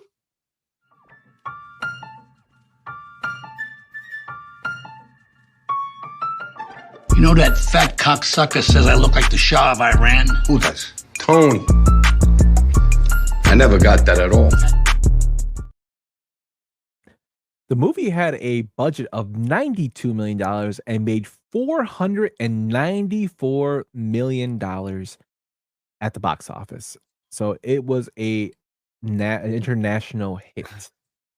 Bailman Jack says Bill is the best tornado chaser, vampire. He does it all. Yeah, he almost got killed by a twister. So he could have been killed by a twister, a Terminator, a predator, and an alien, and a vampire. The vampire. Oh yeah. With a very loud and bass-heavy surround channel, this film was notorious for destroying sound speakers in theaters worldwide. Yes, it's very loud, this film. Very, very loud. I actually, even though some of the clips I played were loud, I actually had to lower the gain in them because they were blowing my damn eardrums out when I was playing them. And that's a lot for me because I listen to everything loud. In a public Q&A at a screening of the film, Bill Paxton said he didn't meet executive producer Steven Spielberg until a year and a half after finishing the movie. He said Spielberg greeted him with, "Thanks for making me a lot of money." So it's important. After Bill Paxton died in 2017, Spotter Network choreographed 200 storm chasers to spell out BP with their GPS tracker blips on a radar display to honor him. This kind of tribute had only been done 5 times before, and it was the first time it has been done for someone who wasn't a storm chaser. That's how inspirational this movie is to storm chasers. It got them out there, I guess, put the work out there for the public, which, do what you gotta do, man. That's right.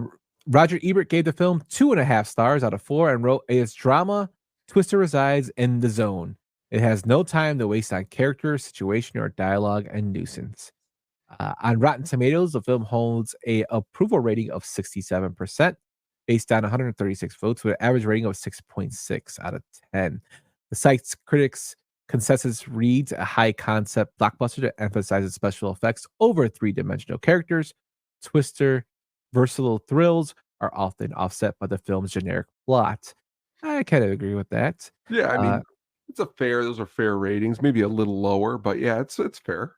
Mm-hmm. And then, as I said, with the technology issues, in a review for the Washington Post, Destin Howell wrote, "It's a triumph of technology over storytelling and the actor's craft.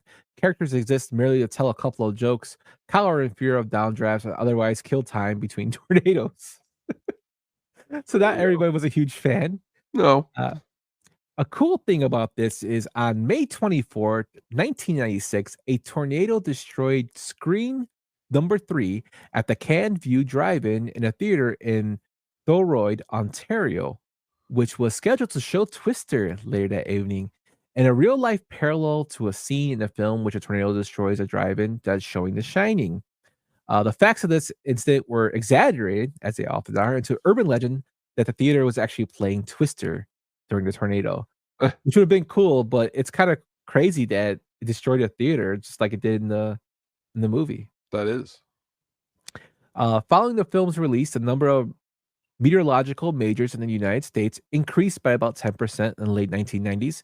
The University of Oklahoma, which collaborated with production but didn't want to be mentioned in particular, saw its meteorology program double from 225 to 450, and a grant from the Universal Studios allowed development of a mobile radar.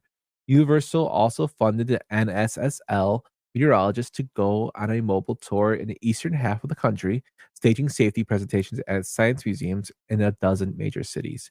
Storm chasing increased even as a recreational activity, with tourism campaigns creating chase tours.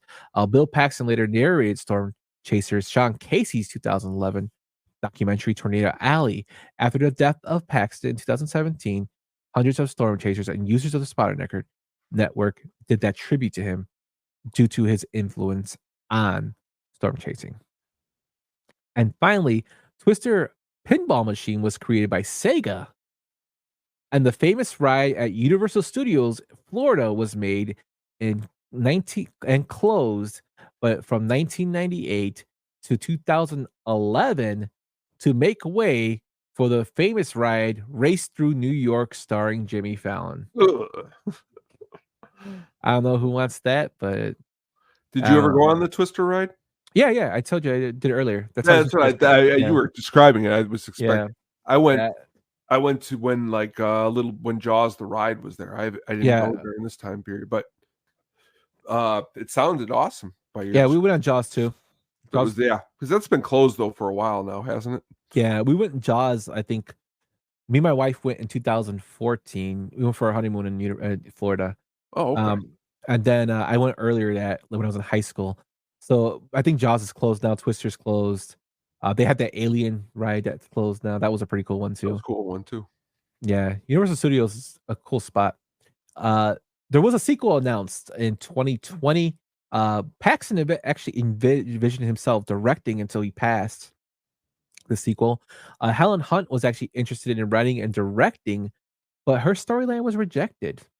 They actually wanted her to come back for a new film, and they wanted her to basically have a daughter of the two characters, and her kind of be the matriarch, kind of like the Aunt Meg of the film. She hasn't commented why she's not in the new film. They decided to do a whole standalone story instead of a sequel with different characters. She hasn't come out and said why she's not in it, or if she opposes it or is for it. The film opened today. Twisters, the sequel to Twister, opens today on July 19th. So if you haven't seen it, if you're going to see it, let us know how it is. I'll probably be seeing it. I don't know when, but we're seeing it. What about you, Tom? About the same. We'll get to it. It's again.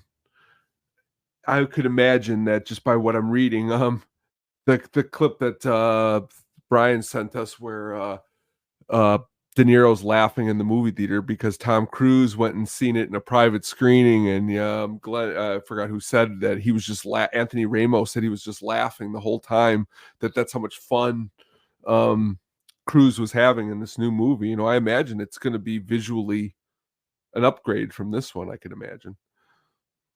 Yeah, and our theory today is by Spiritual Field _4773 from Reddit, the film theorist subreddit. If you guys haven't been to the film theorist subreddit, there's a lot of crazy theories in there. Our Predator one was actually from that subreddit, which explained all the deaths of them. That was actually a pretty good one. This is a little long one, so I'm gonna get into it as quickly as possible. It starts off with, for quite some time, Melissa's fate has been taken for what we believe to be her word and saying she knows her way back. But there's a difference between knowing the distance of areas and what's coming around you, and the case may be true for Melissa. How would this be true? Well, before we get into the evidential part of what happened to her, let's go into what the sequel called Twisters may be going for. From what Helen Hunt is intending to happen for a sequel, this is also before Twisters was released, remind you, for a sequel, is for Joe to die in the story. And even though this idea was rejected back then, that doesn't mean it hasn't resurfaced, as development of the film's plot has been working on starting a sequel, then a remake, reboot of some sort, and then, and likely Finally, a sequel with possibly Helen involved in it. And if it's possible, Bill and Helen's daughter are set to be the protagonists of the film. Now, what does Joe's death have to do with Melissa during the events of Twisters 1996? The answer is this: it's clear, at least from Helen, that Twisters is going to take a darker turn on the effect of what the audience has been invested in, such as characters we know being killed off or during it. Even Bill Paxton knew of the dark possibility where this movie could head, though it's unclear if he knew the sequel would be this dark, or at least it's clear by him of considering Twister to be dark. Twisters would have to kick it up a notch to keep the spinning steam of darkness going. Because of that, Mother Nature will escalate for Bill and Joe's further than what we anticipated. Even when the warning data they got from Dorothy and the F5 won't prepare them for what's to come. They never explained that data, so I don't know what is. It was just a bunch of numbers. This this potential upheaval raises the stakes for how it affects them as well. And given how the actors for Bill and Dusty have passed away, it is very likely that they will be killed off early on during Twisters, with history repeating itself for Bill to be like Joe's father and sacrificing himself to save his daughter. And this trauma will further break Joe in losing another loved one for her to want to join with him mid or anyway through Twisters. But what does this have to do with Melissa? Yes, what does it have to do with her? The narrative will go like this: whenever nature attaches itself with will be brought into effect with it, regardless of them avoiding it or not. Joe's trauma over what happened to her father negatively affected Bill's relationship, and where he may have had Melissa to be his reproductive therapist, and why he was having mental issues with having a baby with Joe because of the trauma escalating. Bill strays away from Joe and develops an interest between him and Melissa, making Melissa have a closer part in nature has done to Joe. Because of Bill going to find a way to sign the divorce papers and where the storm chasers are, he suggests to Melissa that it would be a good idea to be part of what they are doing. But she insists, no, it wouldn't be a good part of her good what they're doing, but she insists to tag along. Sentence makes no sense. Placing herself to be with the dangers of the crew and what they are doing, but later she will regret. Upon hearing Bill and Joe's feud over how the tornado took Joe's father from her, and Bill reminding her that she still has someone for her, Melissa contemplates on what her asking to be part of the storm chasing was a good idea, with the F4 at night further making sure that she got herself into a situation that she doesn't want to be in anymore, and tells Bill that she can't be part of him and what he does for a living, telling him she's got to go back home and she's got to be where she belongs. Do keep in mind, Bill never meant for these events to happen to her in these circumstances, but at least from the implication during the scene, he did have a choice to not keep doing what he was doing with the storm chasing and go with her, no longer doing his dangerous job. However, what he didn't intend to happen for her may have arrived in a way he should have seen coming, especially during the night they live in. Melissa tells Bill she knows her way back, but did she even know about the night of the storm she was was in during that time? And when exactly was she planning to go back? If you ask me, if she decided to go back home during the night, then she made a horrible mistake, as this was the night of the supercell, which was ongoing even the day after, with the giant F5 proving this. While she may have decided to go back home during the day after that night, we have no intel on her doing this, and it's possible she may have worked up the nerves and being in what the storm chasers were doing, and the reality between Bill and Joe's relationship, to why she can't compete with Joe in Bill is truly in love with. That would have tried to make sure she go out there as soon as she could, never wanting to be near the area she was in ever again. Maybe renting a vehicle of her own, buying one, or getting someone to take her back. I'm not sure, nor am I sure if she had a place to stay for the night, given how much damage the F4 did from where she was staying. But from what her emotions have been coming across to me during the F3 and F4, she wanted to get out of the storms as soon as possible, which led to her greatest mistake. If Melissa going back at night in a vehicle in a terrible storm that a meteorologist underestimated even before Bill, Joe, and the storm chasing crew encountered the F1 that Jonas was informing them about, which, despite Jonas being a liar, was credible here, and got much worse after the F3 encounter and was reaching its peak during the night that Melissa places herself to be at risk of a storm more dangerous than most of the ones we have in real life, possibly even a tornado on her, where she is killed in the process from it. Dialogue from Jonas. Oh, by the way, the storm's going to be a lot bigger than we anticipated. I got reports of misos all the way from Grand County to Logan. The messed up part about this, Bill didn't have enough time to warn her about the dangers in going back home in a storm like that, and because of her not knowing, the guilt is brought upon him onto him soon after the events of Twister, further ushering Bill to be more protective of his wife and daughter. That likely leads to his death too. That was a long way of saying that Melissa's dead and Bill feels bad. What do you think about that?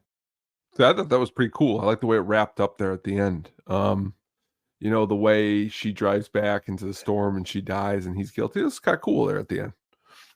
Yeah, it could have been. I mean, now that we know what Twisters is about, it's not about the original people. We don't know if they show up or not. Yeah. No. But, I think it would have been kind of like a cool little tie-in if Helen Hunt was still doing it. Yeah. So that is our Twister breakdown. I am sorry for rambling on. There's a lot of information in this part of the segment than there usually is. But Tone, any final words about Twister? Again, for the time it came out, that mid-90s summer flick, good time. Van Halen rules. Van Halen rules. Watching the new one is pretty meh. Oh, Derpy Entertainment. We got our first Twisters review. Watching the new one is pretty meh. Yeah, they're trying to live off a nostalgic film, man. So that wouldn't surprise me if it was meh. But with that tone, let's move into what's coming soon, my friend. Let's do. Let's get ready to rumble. Coming soon. Próximamente. Coming soon. Coming soon. So what we got coming up, Tone? Well, next week we've got another release, and that is the Deadpool and Wolverine movie, or Wolverine and Deadpool. It's going to be coming out, so we're going to pick 10 superhero movies, 5 and 5 between us, and we'll see what we're going to come up with. Yeah, it's something a little different. I know we did a Marvel series and an X-Men series, but it's kind of cool if we did like Superman, but it could be any superhero movies from DC. I mean, I'm planning to go deep outside the box. I'm sure so am I. So we're going to have some fun with this one. Definitely. So check us out. We'll be back at regular time Friday at 8:00 next week. I will not be going to the game that day, but it'll be good to go back-to-back weeks at the regular time. So be sure to check us out there and at the YouTube channel. Just a heads up, also, we are very, very close to getting the amount of hours for our YouTube channel. So if you like our stuff or like the reviews that we're doing, the VHSs, martial arts gems, movie reviews, getting drafty in here pod, be sure to check them out on the YouTube channel to help us boost those numbers up, because we're so close. We appreciate you guys watching us live and on the replays. Yeah, Tone, I want to get to this before we get to the Sugar Baggy soundtrack pick of the week. This week has been unfortunately a lot of death in the entertainment industry, and we lost an icon for deadpan humor. Probably one of the funniest people that you wouldn't think was that funny. The man was an accountant, so he was 30 years old before he got into show business, and he's an iconic comedian, and that is Bob Newhart. Big time Chicago Cub fan. He got to see the Cubs win. I remember he was posting the W flag with his Twitter account. Into the Bob Newhart show. He did movies, Elf as Papa, and Elf. My son knows him as Papa from Elf. He was on Big Bang Theories as one of the professors from the show that Sheldon grew up watching. Just an iconic soul, great human being, and unfortunately he's passed and no longer with us. It's again a legend. A really awesome comedian. It's sad we lost him. Real quick before we move on to the end here, I fell into a couple movies that honestly I don't know why I've never seen these movies, because they are actually really good movies. Both of these movies starred Angelina Jolie. Outside of my box, I would never, but I was on HBO Max and I watched this movie Gia, where she plays this supermodel from 1998, a really awesome movie. And I watched Girl Interrupted. I never seen that movie with Winona Ryder. Awesome performances. Was just blown away by both performances. I was blown away by, again, in Girl Interrupted, some of the like Elizabeth Moss is one of the girls, and Brittany Murphy does a really great job. Again, was just blown away that both of these movies slipped under my radar and I was able to watch them. So that's me coming from a little left out of left field there. Also, she's in the sequel to Cyborg. Is she? Yeah, it's actually a decent movie, Cyborg 2. Oh, I'll have it's to like watch it. if you could find it, I can't remember where I found it. I saw it a long time ago, but it's actually she actually talks about it. Like people always ask her like, what's a film that she's proud of, and she says that it's a film that nobody ever talks about is that one. Sweet. Yeah. Crazy lady, but decent actress. But yeah, Bob Newhart passed. RIP to a legend. Hopefully next week we don't have to report on anybody else passing in the entertainment industry that we love. Too much passing. Yeah. Too much passing. But let's get into something a little more positive, a little more happy and positive. Let's go into the Sugar Baggy soundtrack pick of the week. The Sugar Baggy soundtrack pick of the week.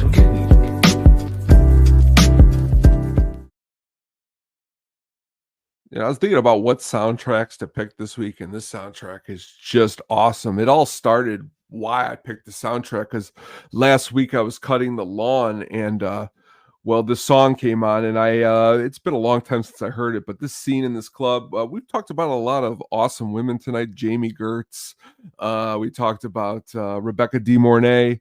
Now we're going to go to another one of my faves here. This is a great scene. I wish we were leaving, actually, the show, and we were going to this club right now, Yum.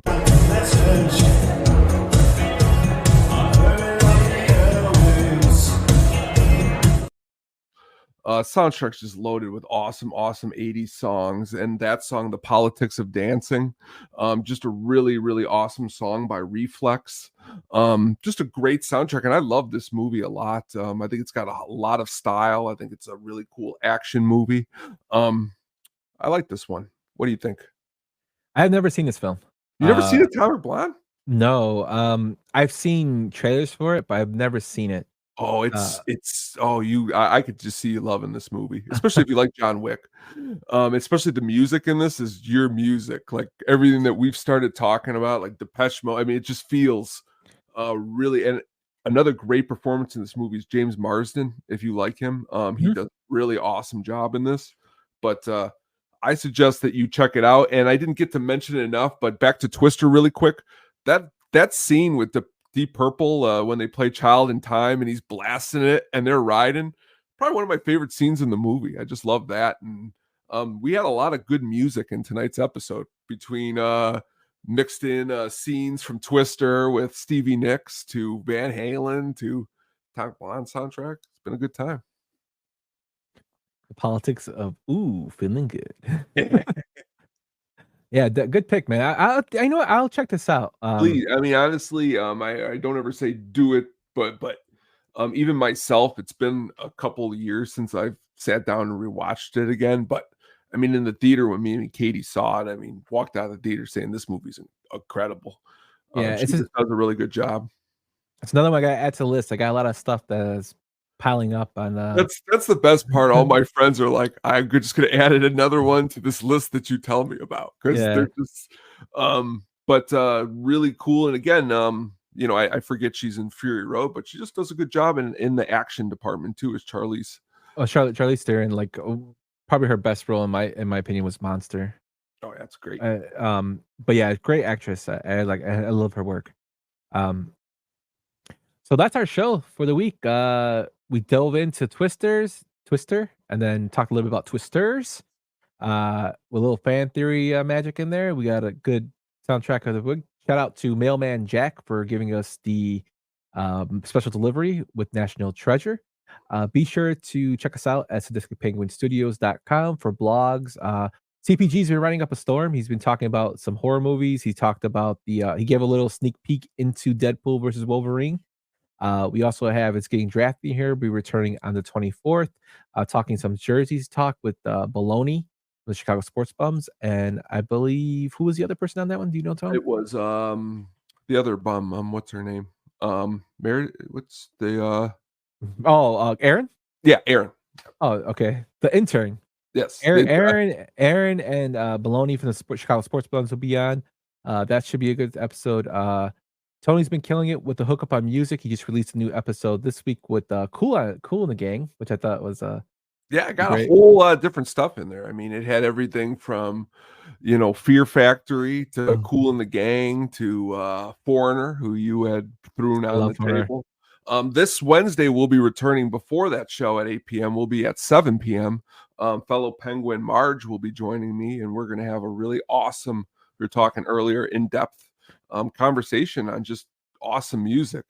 I feel like me and her can just pick any song and probably talk a long time about it. So it's going to be a good time. Please tune in. Yeah, so tune in on this YouTube channel if you're watching on YouTube or at Statistic Penguin Studios YouTube. Like I said, any watch time you guys give, we really appreciate it. Thanks again for watching. Thanks for listening. If you listen on Spotify or wherever you get your podcast, we'll be back next Friday, with some superhero movies. Be sure to check out the website and the YouTubes. I'll be releasing something. I know Tone's gonna be releasing something. We'll have some blogs and whatnot coming. I got some ideas that are rattling around in my big old head. And until then, we will see you guys next week. Peace. Thanks for listening to the At the Show podcast, a Sadistic Penguin Studios production. Game over, man. It's game over. What the fuck are we gonna do now? What are we gonna do? Maybe we could build a fire, sing a couple of songs, huh? Why don't we try that?